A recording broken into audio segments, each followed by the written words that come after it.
Welcome to Beyond the Wrench. My name is Jay Goninen, and I am your host. Today's conversation is one I think a lot of shop leaders, educators, and industry professionals are going to appreciate. I'm joined by David Kocher, who's taking a really proactive approach to preparing his students for the realities of the industry. He's building a simulated incentive based pay plan inside his program, not just to explain flat rate in theory, but to help students understand productivity, professionalism, and what it really means to earn pay increases in the real world. We'll talk about why he felt this was important, how he's structuring it, and what happens when students start connecting performance with opportunity before they even step into a shop environment. This is a forward thinking conversation about accountability, expectations, and preparing the next generation the right way. David, welcome to the show. How are you today? Wonderful. Thank you, Jay. Good, good. Before we dive into all of that, the incentive plan and how you're teaching flat rate, let's start where we always do. Every path into this industry looks a little different, and that's part of what makes it so unique. So take us back a bit. How did you get started in the automotive world? So automotive, like most of us our age, I grew up working on, let's take it back even further. I grew up with Hot Wheels. When I first started teaching, I thought, what made me want to be a technician? And I looked at, how I grew up and I thought, it probably all started with Hot Wheels. And then we moved into slot cars and maybe RC cars and bicycles and on, and trying to pull things apart, fix them, make them faster, better, models, customizing and things like that. I kind of thought that's, where I was going to go. I took a little turn out of high school, even though I did take one class of shop in high school. But yeah, I think that's kind of where it all stemmed from, is actually, playing with Hot Wheels and slot cars. Yeah, I think that's a lot of us, right? That was always a lot of fun. And anything with wheels, I know I was that way when I was growing up too. Just it was always really, really intriguing. And I think the more fun you have with it, the more you then become curious of how things work and why they work the way they do. And I think we're set up into this industry a little bit, right? Like if it's something that piques our interest, it's really easy to want to get into this industry. Yes. Yeah. So, what about after that? Like when you get into school, how did your career path look? So in high school, I did take one automotive class my senior year, and worked on some buddies' cars, my own cars, and stuff like that. And upon graduation, I thought I was going to go to work for GM and get into their technician path program with the local dealership. And at the time, I was not able to get sponsorship from the dealership, and ended up going into the restaurant business. It was pretty easy while attending college, a community college, and then eventually a full 4-year college. But I think the restaurant management kind of helped me quite a bit with my management style in the automotive industry. I was in the restaurant business probably 8-10 years, and ended up in Tennessee and was looking for a way to get back to Florida. And I ended up landing in the automotive business selling cars. And, I'm a quiet person. I'm not a salesperson, but I thought, well, shoot, I love GM. I love Chevys. I can sell Chevys. Well, where'd they stick me? They stuck me over in used cars. So, I had no real passion for it. So I kept looking and ended up with a company called Vogue Tire. Have you heard of Vogue Tire? Are you familiar with I Vogue? have. Well, at the time, I really didn't know much about them, but I ended up working as a subcontractor at a Cadillac dealership, doing, wheels and tires, accessories, customizing vehicles, gold kits, and stuff like that. And I started out as the technician. And really did a good job working with customers, selling and building a customer base to the point where I was ready to hire someone to work for me so I could actually spend more time on the sales side in the showroom. And so I reached out to the local high schools, and because I wanted someone I could train to do things my way. I didn't want somebody who was already working somewhere else, had bad habits. So I reached out to the local high schools. And one of the schools that contacted me back invited me in and said, yeah, come on into the shop. Let me, have you watch a couple of the kids while they're working in there. And that's what kind of piqued my interest in teaching. I thought, I like what I'm seeing. I like the kids out there working on a tire machine or underneath the hood or doing different things in the shop. I said, at some point, I think I want to do this. Fast forward 20 years later, after, being through a couple different dealerships and here and there, I thought it was about time that I get back to the industry that I enjoyed so much. And I said, next time there's an opening, in the area for an automotive instructor, let me know. And I prepared myself for that, and it worked out that the last technically automotive job I had for fleet maintenance, the school that had an opening was right in the same city where I was currently working. So it was an easy transition. The instructor was retiring. Went over, spent some time with him. I didn't even really interview with the principal. I mean, she basically asked me some questions, but I kind of already had the job, and been doing it ever since. Oh, what a cool story. I have to ask, what kind of restaurant? Well, going back a little bit, it started out at Ponderosa. I mean, in high school, I worked at Popeyes, which, is fortunately still around. Ponderosa is no longer around. And then I ended up with Cracker Barrel up in Tennessee, which I really never ate at Cracker Barrel much, but it's an amazing company and really had a good experience there.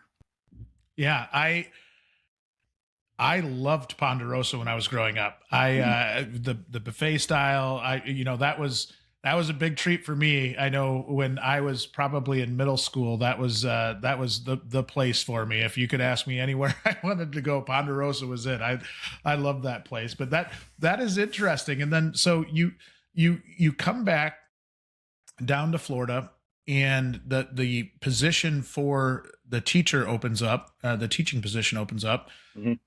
You basically just kind of get the job. How did it look in those first few days of teaching? I mean, was there some level of educating you on how to teach, or was it kind of picking up your own style, or how did that work? Because the school I was at, unlike the school I'm at right now, I mean, it's an elective class. So, out of 120 kids, there's maybe 5 of them that are really interested in getting into the industry. The rest of them, they needed an elective. They thought they might want to work on their own car, and they could care less. So that's where I started to think, why do I like to work on cars? And that's what got that mindset thinking of where my love of working on cars came from, is those first, few weeks in that classroom. I don't want to jump ahead, but I do want to ask, do you see similarities in today's student to what you had growing up, where it is Hot Wheels, it is maybe even Legos or something like that kind of triggers that? Or walk me through that piece. Well, like I do have some of my current students now. We actually have a Hot Wheels club here at the school, and several of my students are in that really? Club. So yes, and sometimes I had to tell them, all right, time to put away the toys. We have real work to do. Yes. What's a Hot Wheels club look like? I don't think I've ever heard of that. Well, before. I have my own club, so I never go to it, but I know they set up a track and everything, so I don't know what they do. I've got a 9-year-old son that is obsessed with Hot Wheels, and we have the back of our living room just completely filled with different tracks. And I will say, one thing that is really painful is if you step on one of those without a shoe on. Just like Lego, it's a different level of pain. Yeah, exactly. But it is fun to see, the creativity that comes along with it, and just from the collection of cars in general. Hot Wheels has always done such a great job of kind of recreating some really cool cars and coming up with their own designs. But I know at SEMA, they had like there was some type of Hot Wheels build off where people were building cars that could potentially be made into a Hot Wheel. And so they have great marketing. They have a great product in general. And it's interesting that really puts it on a tee for a lot of students. Yes. And one of the things I always wanted to do was work with some elementary school kids. And fortunately, we have a K-8 that was built behind us 2 years ago, and actually use Hot Wheels and Legos and try and develop some of those interests and maybe grow my own technicians, up to this school. As there's people listening to this, I know this has been controversial. We've talked about this in the past about the need to get involved younger and younger with students. And I think what you're doing there are planting those seeds. So when they do get to the point to where they have maybe a decision to make on what path they want to go, I know a lot of career pathing's happening when they're 8th graders now, right? Like they're really trying to figure out what classes they need to be in. So if you can plant the seeds earlier, you find those students that really do want to be in this industry, or at least have an interest in the classes, that a true interest. You can kind of stoke that fire a little bit as they kind of go through their educational path, right? You can really kind of plant those seeds so that you're helping almost recruit to that program when they get older. That's the idea. Have you seen, like, when you're going into the elementary school, what do you do with Hot Wheels? Like, when you go in, what is it that you're doing to kind of keep their focus, or maybe not even keep their focus, but pique their interest? Well, I'm not doing anything directly with the school yet, but I do go out to, we have, STEM fairs with some of the elementary schools in the areas. And I have been taking Hot Wheels and slot cars actually. And the kids spend a lot of time on the slot cars, which is kind of That's cool. cool. But yeah, because a lot of them have never seen it before. So right now, my effort has been mainly focused on the STEM fairs. Time is one thing that none of us have enough of. And for me to, go back there at the K through 8 after being here all day has been kind of difficult. But I that is something I'm working towards amongst all this other stuff I got going on. All right. Well, you said here. Let's talk about here. Tell us a little bit about the school. So Kirkland Ranch Academy of Innovation is a a technical magnet school. In other words, the students in the county have to apply to one of our 10 programs. And when they were, coming up with the idea of this school, they took a look at the jobs in this area and what the top 10 most needed employment opportunities were. And that's the programs they put here in this school. So, again, we have automotive, we have diesel, welding, building trades, which is kind of like carpentry, electricity. We have cybersecurity. We have digital media, which is where I am right now. Robotics, engineering, patient care technician, which is kind of like a nursing program, and biomedical. And again, the kids have to apply to be a part of this school, have at least a 2.0 GPA, and they are kind of responsible for their own transportation. The idea is they come in here and, are kind of prepared for a career, not necessarily just college unless it's required as part of that program path.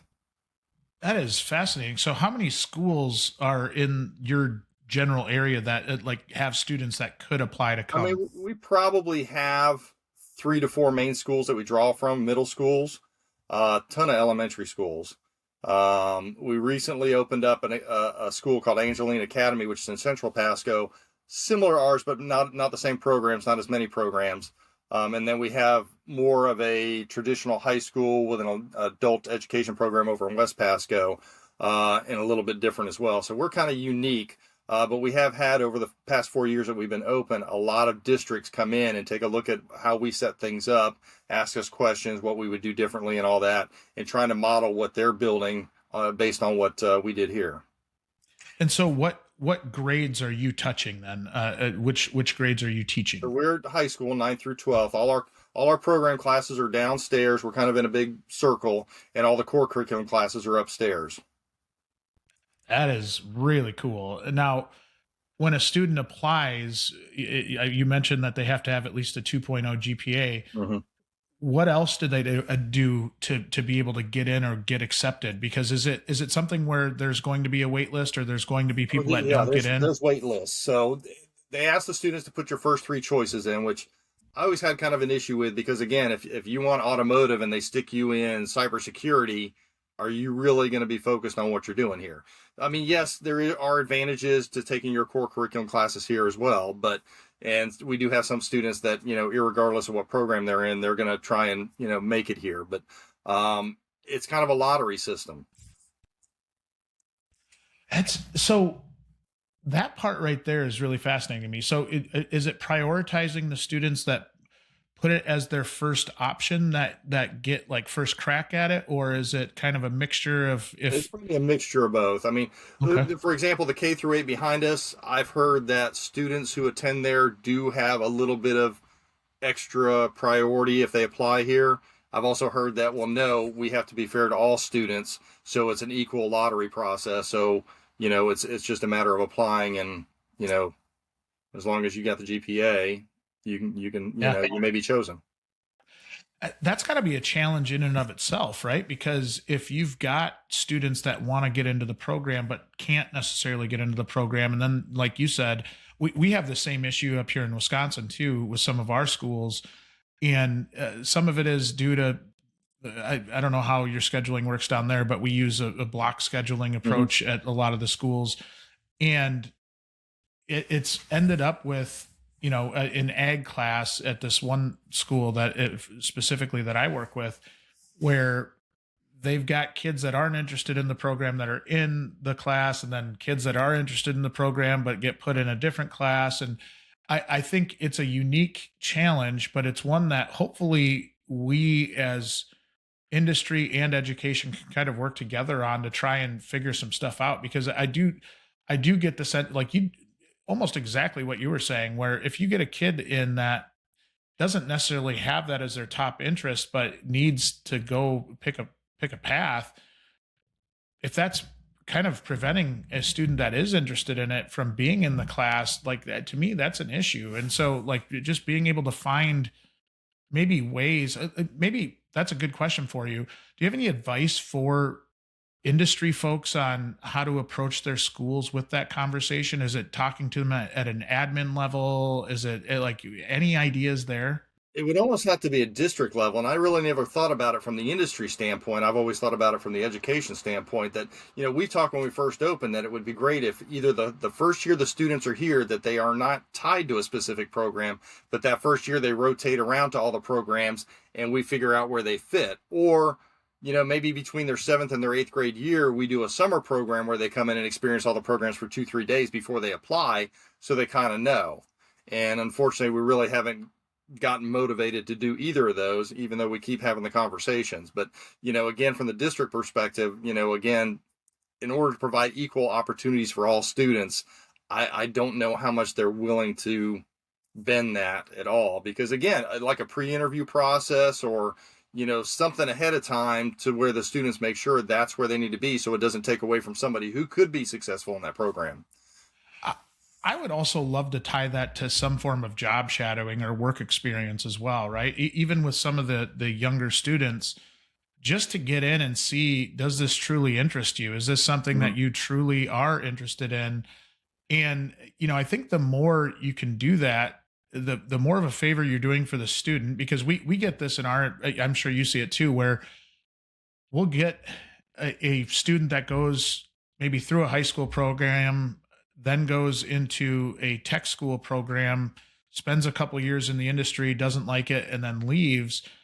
And I always thought, why don't we do more vetting, not only for the good of the shops, but for the students themselves? Because if they're going to come out and spend a bunch of money on technical education and then tools, and then decide that they don't want to do that, you've put them in and I shouldn't say you, the industry and the student have put that student in a really bad spot to start off with, because then they're digging out of a hole that's not going to help them in the long term. So I think it's as much about identifying students that don't want to be in the industry as much as it is the ones that do, and then finding those ones that truly do, and as education and as industry, kind of putting our arms around them and saying, you know what, and this is where I love job shadows as well, because if I can get a student that's interested in our industry to go see a body shop, to go see a general repair shop, see a dealership, see a truck shop, see kind of all of what our industry has to offer,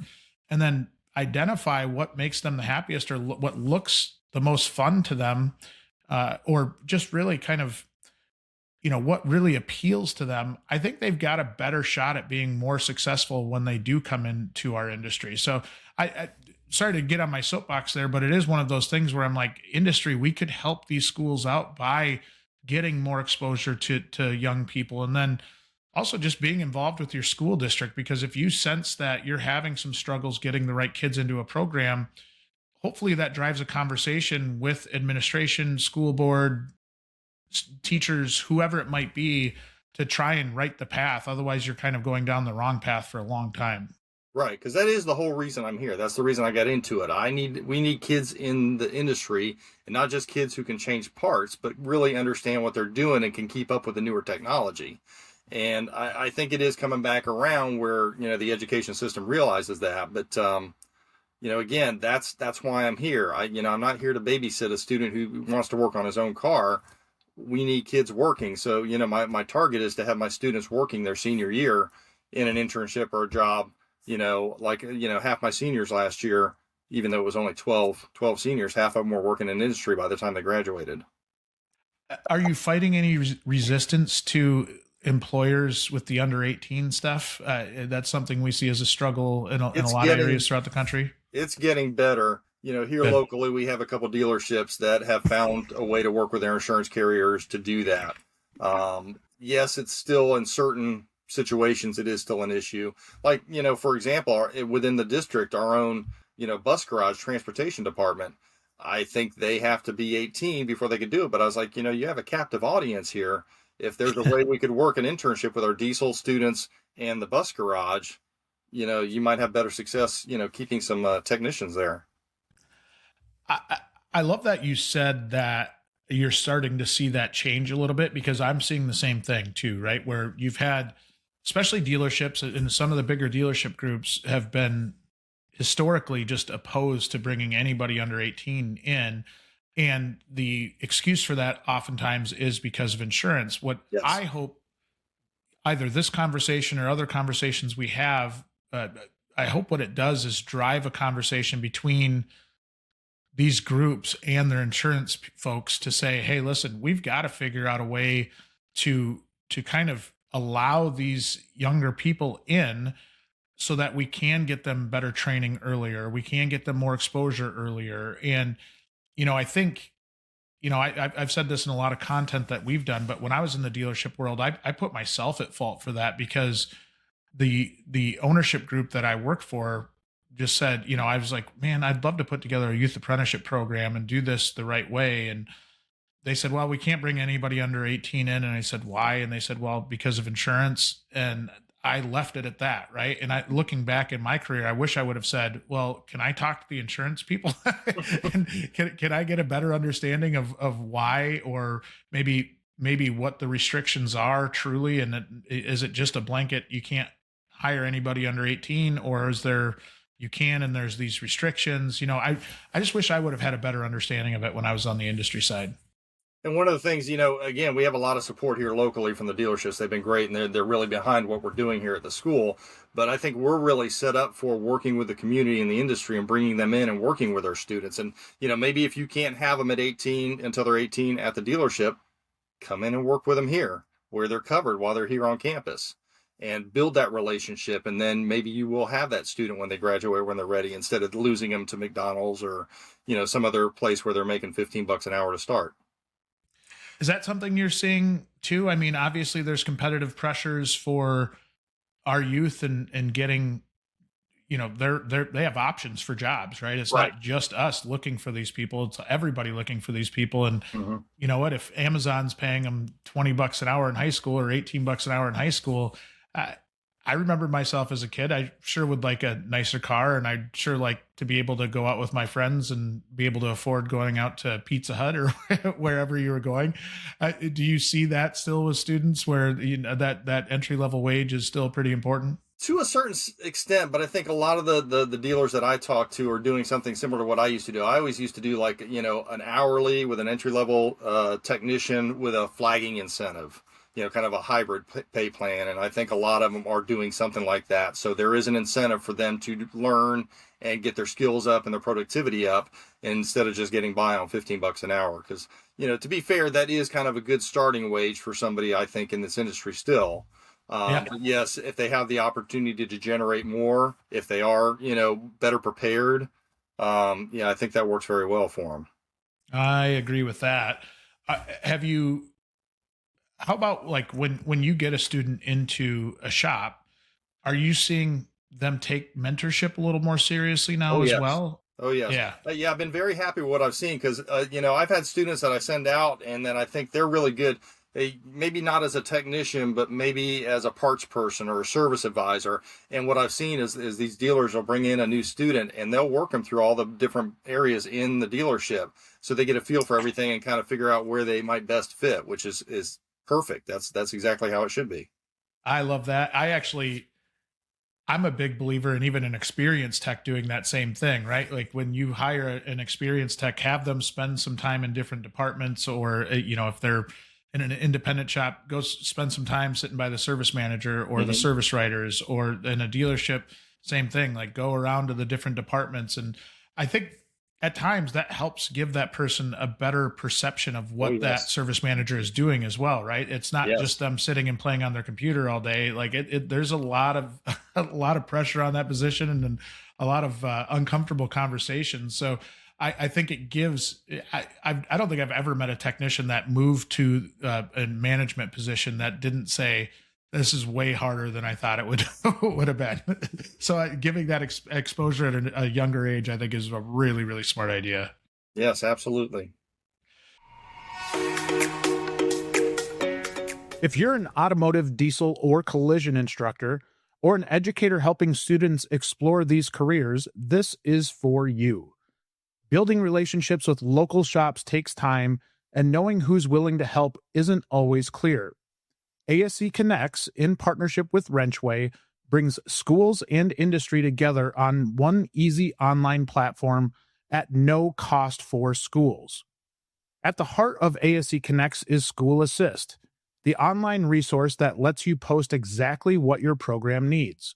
From guest speakers, shop tours, tools, advisory committee members, career fair participants, and even student job opportunities, shops can see your requests and respond directly to you.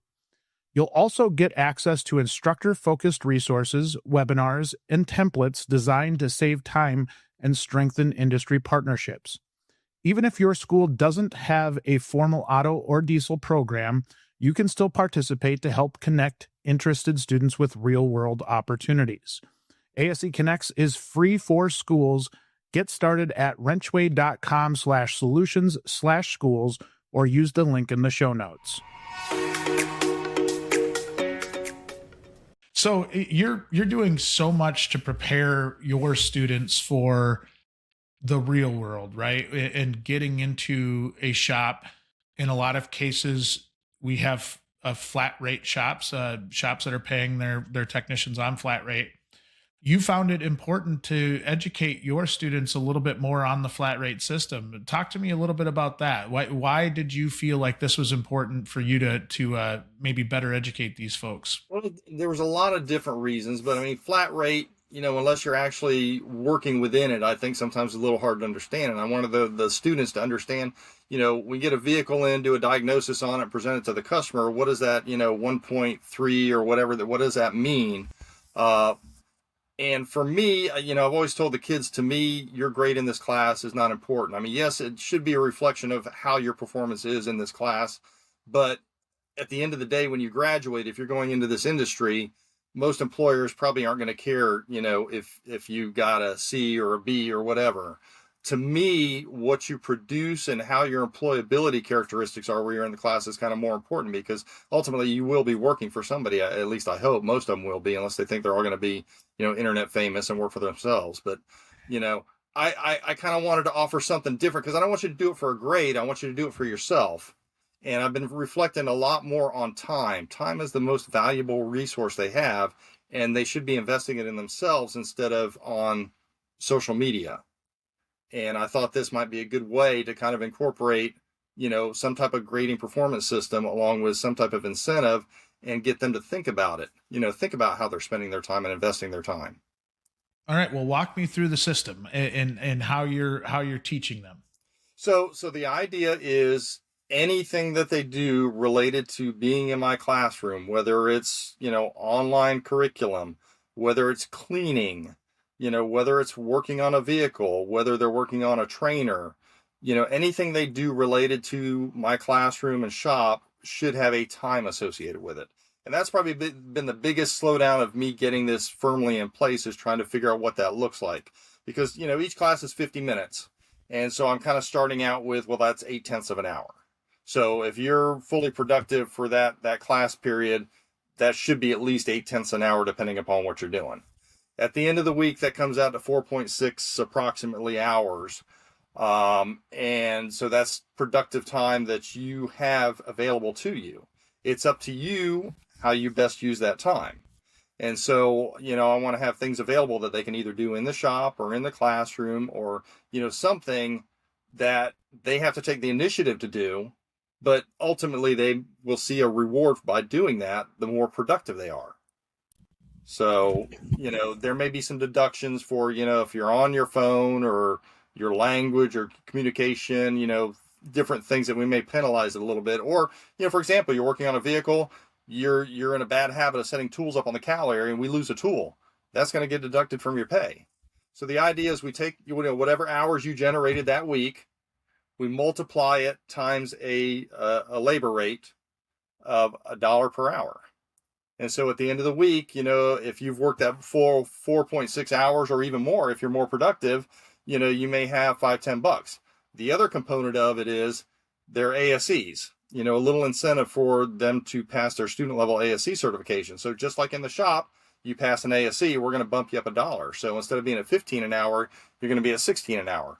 So at the end of the week, we'll take your pay rate times your time and then, reduce that, to $0.1 and start generating some income.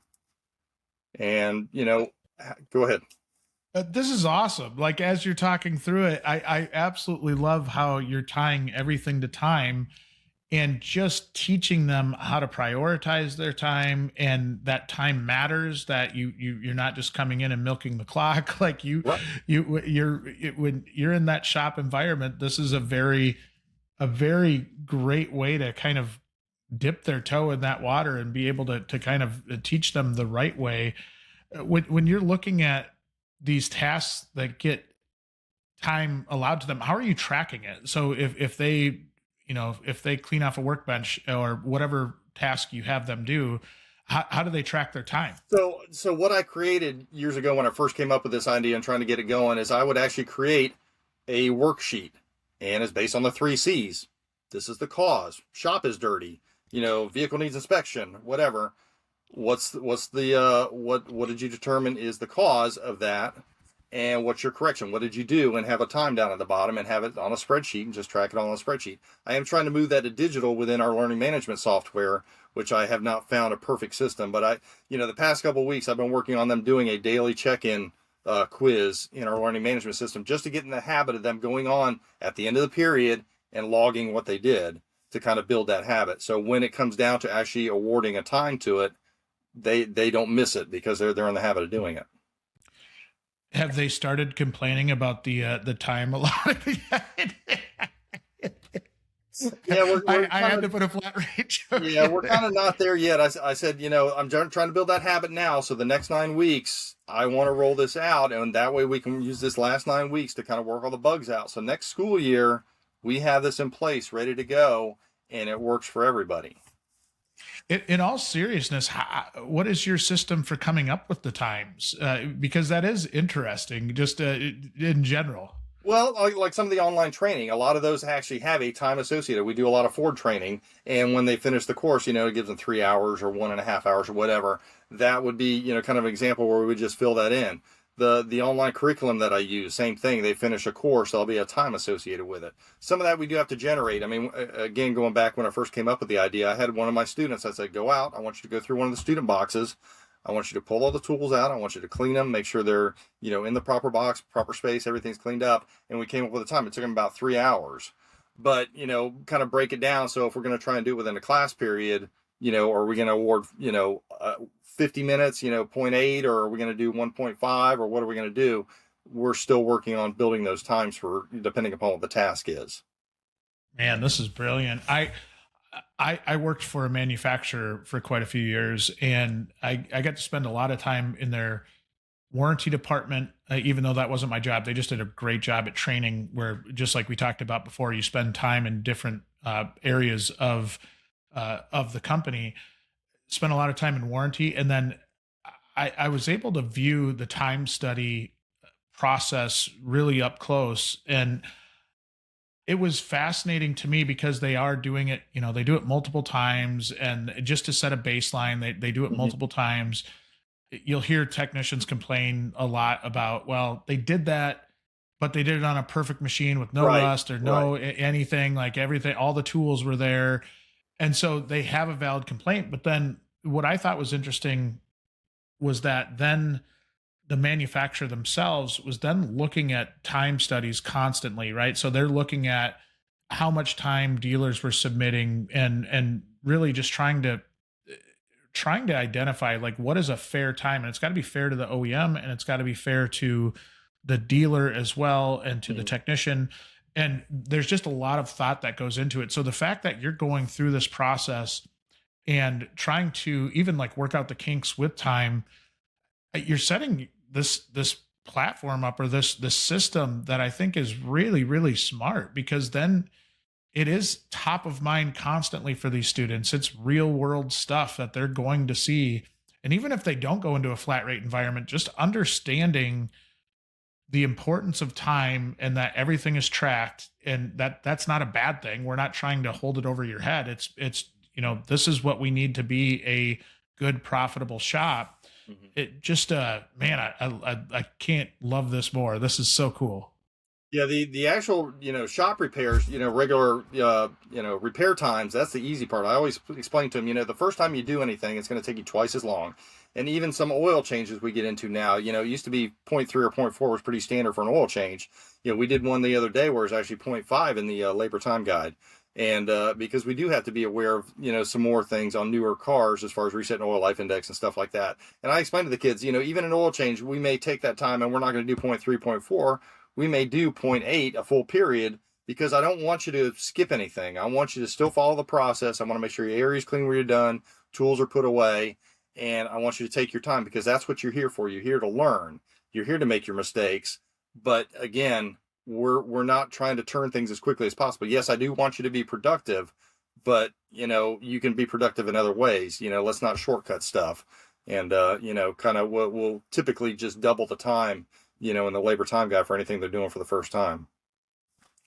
How have the students taken it? And I'm guessing a lot of them weren't overly familiar with the flat rate system before they come into this. Yeah, and there's still a lot of apprehension on it. I mean, some of the kids are excited, but I think they're looking at the long-term goal, because I keep throwing that carrot out to them that, hey, at the end of this, you bank it, we may have something big that you can do with those funds. But again, just trying to get it started and getting all of them, involved in it is going to be really interesting to see, because I do think a lot of them, don't see how it's important to them. And I'm hoping, if I can get them to buy into it, that they will see really, if they're using their time, wisely while they're here, it's going to make them better once they get out into the real world. Because there's so many kids come back after the years and they say, I wish I would have done this while I was here. I wish I would have spent more time doing this while I was here. And, trying to get them to understand that, because at our age, when we were in high school, we didn't know what we wanted to do. We knew we liked working on cars, and, we screw stuff up and whatever. But, again, it's hard to tell them at this age, this is what you should be doing. I want them to do it for them, not for me, not for a grade. Is doing it to better yourself. And if you don't want to do it, that's fine. I'm trying to help you be the best that you can be when you get out of here.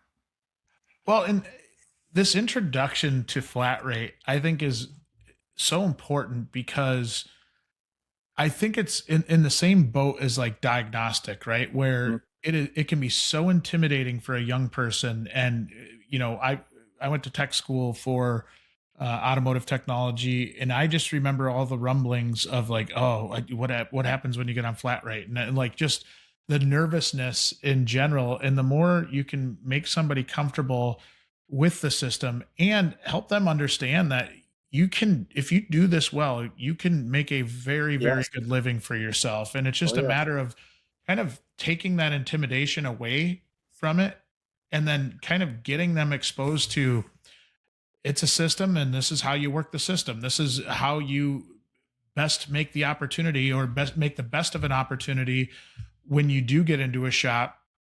I just think you can gamify it a little bit, right? You can make it a fun piece of their job rather than something that is dreaded. And we see it in comments all the time. We saw it in our just recent voice of technician survey that just got released. Like, a lot of just general hatred for flat rate. And I do think some of it comes down to, some people don't understand it. Some people do have terrible flat rate systems, and it's a killer.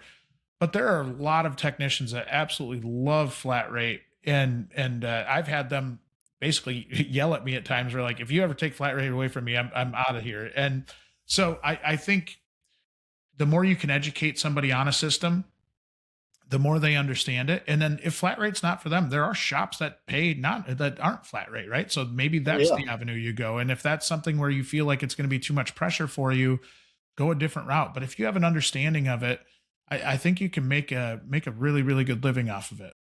Yeah, I think it still makes sense in dealerships where you're always working on that same type of engineering where you can be more productive because you understand how things are built. Whereas an independent shop where you may be working on a Jaguar, then a Volkswagen, and then a Chevy, and the engineering is a little bit different, so it does take you longer. And it's like working on something the first time every time. So flat rate maybe in an independent shop is not the best thing. And I did work for that fleet garage, and those techs were on straight hourly, and it was great. I mean, I still was able to keep them productive because I knew where the pieces needed to go to get things done and keep that thing flowing well. Is that something that you talk about in the classroom in terms of the differences in pay plans and maybe what to look for once they do go into the industry, or is that something you don't dive as much into? Probably not as much as I should, because again, I am focused more on the dealership world. To me, I did have a little experience in an independent shop, and I thought it was kind of tough to be as successful as being in a dealership. So I think starting out, that is kind of more what I focus on is trying to get them into the dealership where I think they're going to get more support and potentially be more successful if they're in the right position. Yeah, and I think the understanding of flat rate still even applies with that independent shop with the hourly workers, right? And the reason I say that is they're still quoting out work that way, right? They're still Yes. quoting out, and we're seeing more and more shops go to an hourly plus incentive type of bonus. So Mhm. it's still very impactful to their paycheck if they understand time, they understand the need to turn time in a shop, and the more they can grasp that, and I do think the most successful flat rate techs have been the ones that just fully embrace it, right? Like Mhm. I'm going to be successful at this. We have a technician that I talk to a lot, Josh Arnold. He's been on the podcast I think 4 times, but even with his approach, he had talked about how much he loved flat rate early in his career, and it really threw me for a loop when he said it because you don't hear that very often, right? And so his approach, he said, was,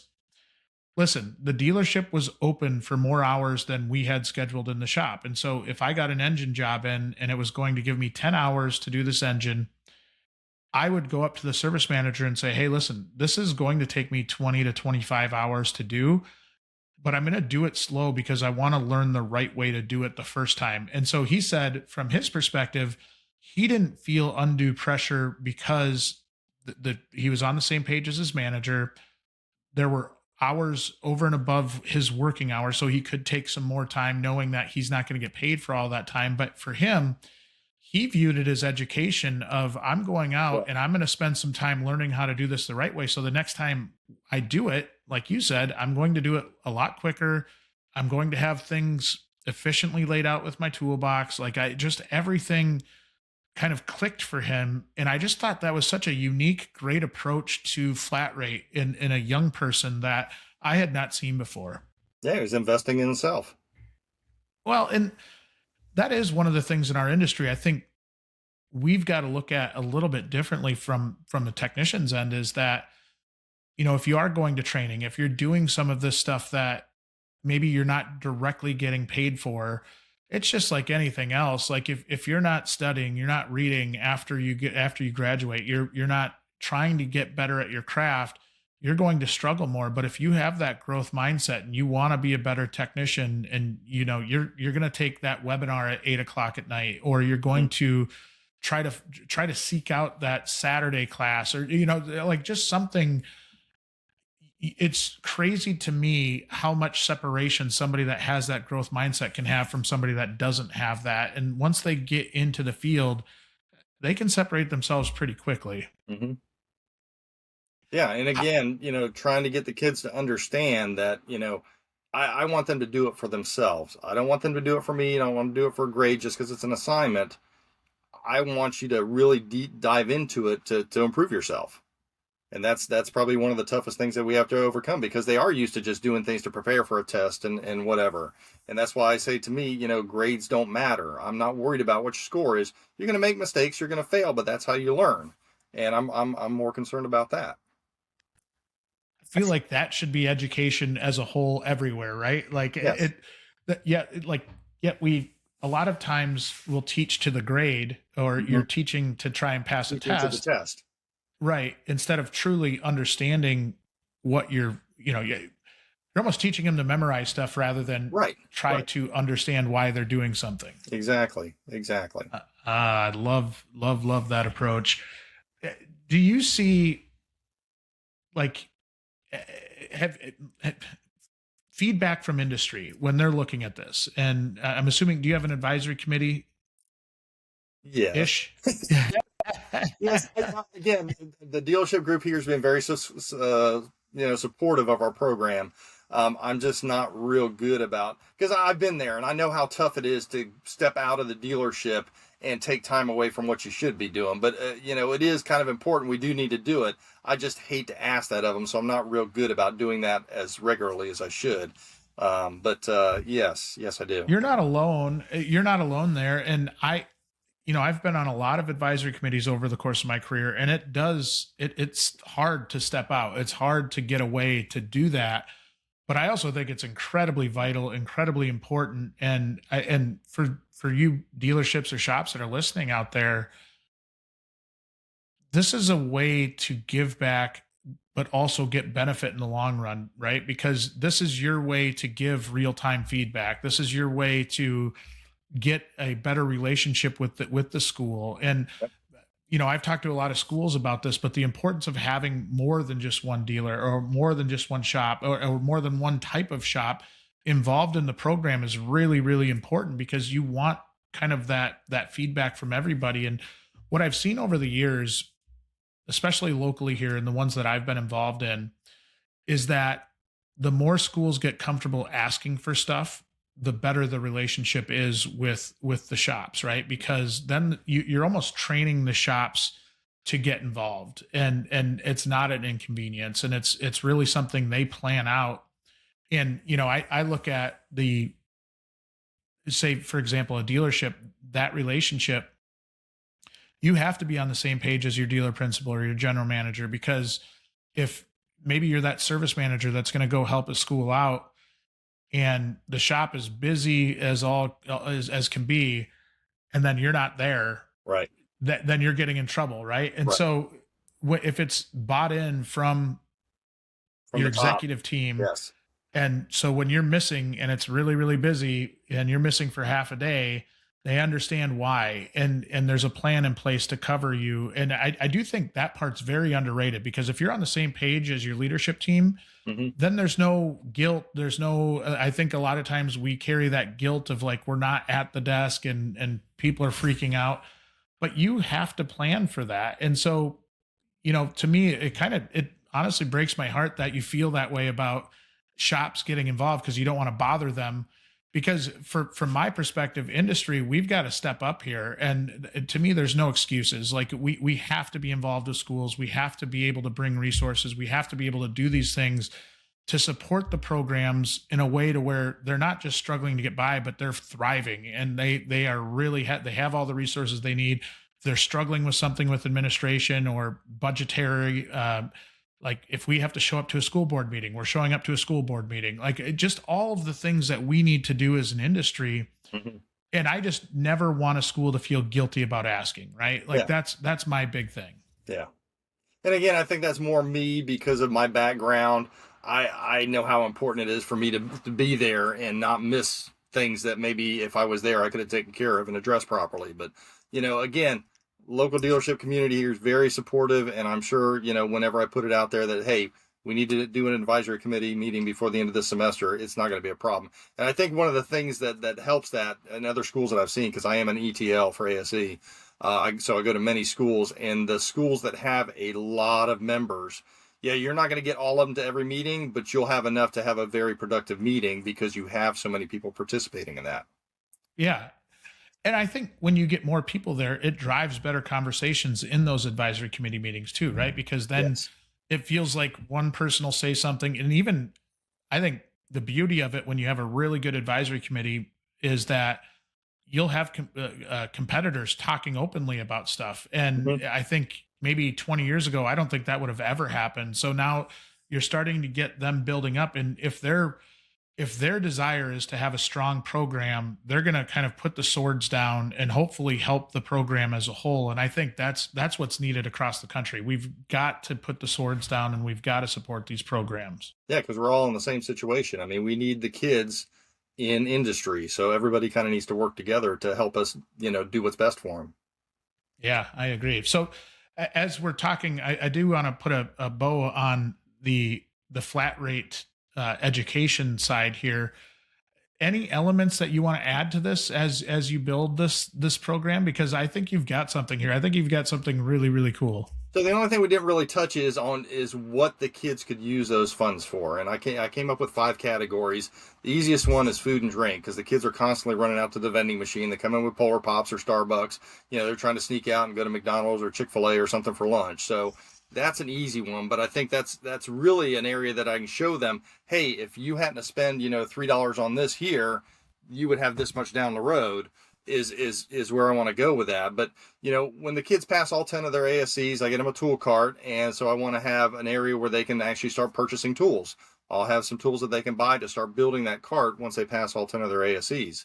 We want to have an area for swag, shirts, hats, cups, whatever, with school logo or manufacturer's logos. We can get them, if they like Mazda, we have some Mazda stuff. They like Toyota, we have some Toyota stuff that they can buy some swag. And whether that's here at the school, or ideally, if I can work it with the manufacturer, I would love them to say, hey, I'm going to go stop by Toyota this weekend. I'm going to go pick up a t-shirt with some of my money that I earned at the school.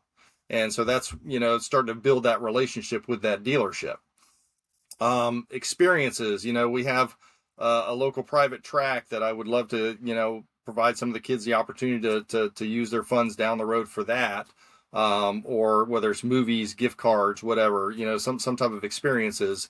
And then again, my big idea is either, we always have cars donated that need work. And then what do you do with them when they're done? Well, I thought if I've got kids that will actually set out in their mind that the 4 years that they're here, they're going to bank all that money. And I haven't really done the math on it to see what it could potentially be. But let's say they have $5,000 when they graduate. Wouldn't it be great if they could buy that car or go to the local dealership and say, hey, I want to apply this towards the purchase of a new or used car and have that. So, that's, again, one of my grand ideas, and whether or not that's going to work, I don't know. But again, teaching the kids how, if you really want something, you're going to earn it instead of it being given to you. That is awesome. So are you looking, how do you fund that? Like, how do you, is there something industry can help out with there and trying to? That's kind of why I posted it on WrenchWay in the first place, because I really want to get it going. The food and drink stuff is easy. I go down to Sam's or whatever and buy the stuff. That's the easy part. The other stuff is a little bit more involved. And over the years, the dealers that I've talked to are very supportive of it. And, again, just trying to figure out what that looks like is kind of where we're at. But, the dealers that I have talked to are very interested in trying to participate. Now, to the vehicle purchase thing, I don't know if that's going to happen, but, I thought, well, shoot, if you got a used car that you're in for, $4,000 or $5,000 and, you can mark it down a couple grand and use those funds, maybe that's what we need to do. I don't know, but, I would love to see the kids work towards something big like that if they can really commit themselves to not spending it on, the vending machine or whatever. It's kind of like the guy that bought the airplane with Mountain Dew caps, right? You get I think it's a great idea to have that aspirational thing to go toward too, right? Where and I think there too, it teaches them the power of saving and the power of, working towards something and not getting that immediate satisfaction where applicable, right? Like if they can work toward a bigger goal, that would be phenomenal. That would be really, really cool. I just, man, this is cool. I think for those of you in industry that are in that area, you need to take this seriously. You need to reach out to David and try to start conversations here, because I truly think that this is a really innovative innovative approach, right? Like, it's different than any other school I've ever heard do it. I think tying any program that can really have that tie to time that's very, very smart. So I give you a lot of credit for putting this together and having maybe the open-mindedness to be able to approach it this way. I just a ton of credit to you for this. This is so cool. Yeah, just even since I started 12 years ago, I've always thought there's going to be a better way for us to do this. And I think where I'm at now, I'm closer to what that is. And if we can get some of these things in place, and again, working closer with industry, I think we can get there. And I think it could be very cool, especially if enough of the kids really buy into it and see the benefits of doing it. I hope we get your message out. All right, we've got some fun questions to end the show with for you, and just a kind of get to know you type of questions. What was your first car? First car was a '67 Impala SS. Whoa, that's a pretty awesome car to start with. Yeah, it was the month or so I got to drive it until I pulled the motor out and started going through it. True car guy. Yeah. What is your favorite kind of food? So my favorite kind of food, and these are kind of the questions that I go over with the kids at the beginning of the year because I want to get to know them. So, my favorite food, I always ask the kids, I said, if you could only eat one type of food the rest of your life, what would it be? And for me, it's tough. It's either prime rib or salmon, but I think salmon's probably the better choice because I could eat salmon and rice almost every day if it's done right. Healthy option too. Yes. You're good there. Yeah. I like that. We like to ask like a routine type question. So if you're comfortable answering, do you wake up at the same time every morning? I wish. I need to be up by 5:30, but there's some mornings like this morning I wake up at 4:30 and my head start racing and I start thinking about, well, what am I going to talk about today on this? And I just can't get back to sleep. And sometimes it's 3:30, sometimes it's 2:30, or sometimes I do sleep until the alarm. But it's tough. I'm the same way you are. Yesterday morning, I woke up at 2 a.m. and I had heard somebody, I forget, some influencer online talking about how you're supposed to view those as test days because like I went to bed at 10, I got 4 hours of sleep and had a full day of everything. And I think that's why I woke up, right? It was like, I was thinking about my schedule and your mind gets racing. And then by that point, when you wake up, you're just like, I may as well get up and start working because I just, if I don't, I'm just going to sit here and stare at the ceiling for the next 6 hours. Mm-hmm. Yes. Well, this is awesome. I hope anybody that's listening, and especially people that are local to your area, I hope they get involved and at least reach out. Is that okay for them to do if they listen to this and are interested in talking with you? For doing it, yes. Yeah. And what's the best way for them to reach you? Probably my email. Phone does work, but a lot of times I don't have my phone on me. I kind of like to set an example for the kids, so I do try and use email as best contact, which is dkocher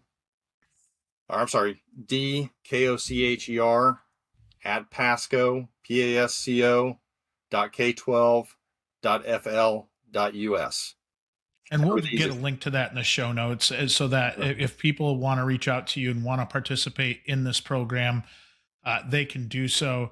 I just, from my perspective, when I see somebody trying something different and unique and something that I think is going to have a huge benefit for the industry, should it take hold, I want to get as many resources behind it as we can. So for those of you that are listening, if you can reach out to David and talk to him about what he's doing with this program, I think we as an industry need to bring the support to him and really support this program because this is different. This is something that could really, really have a big impact on those entry-level technicians as they come into our industry. They get a better understanding of how we operate.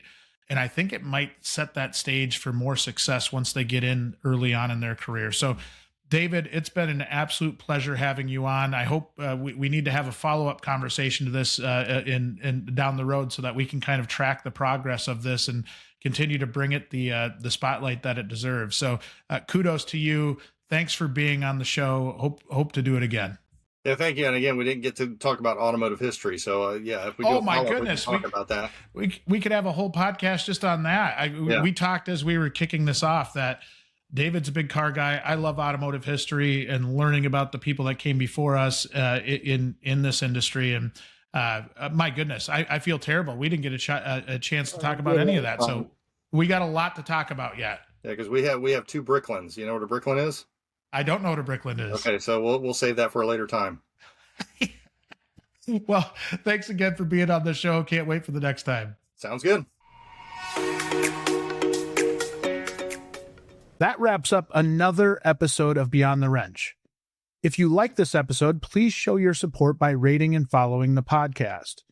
You can also watch the video interviews on WrenchWay's YouTube channel. Speaking of WrenchWay, Beyond the Wrench is managed and produced by the WrenchWay team. WrenchWay is dedicated to promoting and improving careers in the automotive, diesel, and collision industries. In partnership with ASE, we run the ASE Connects community, which empowers shops and dealerships with reliable data, school connections, and industry insights while helping grow the future technician workforce.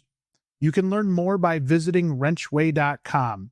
Thank you so much for listening. We'll see you next week.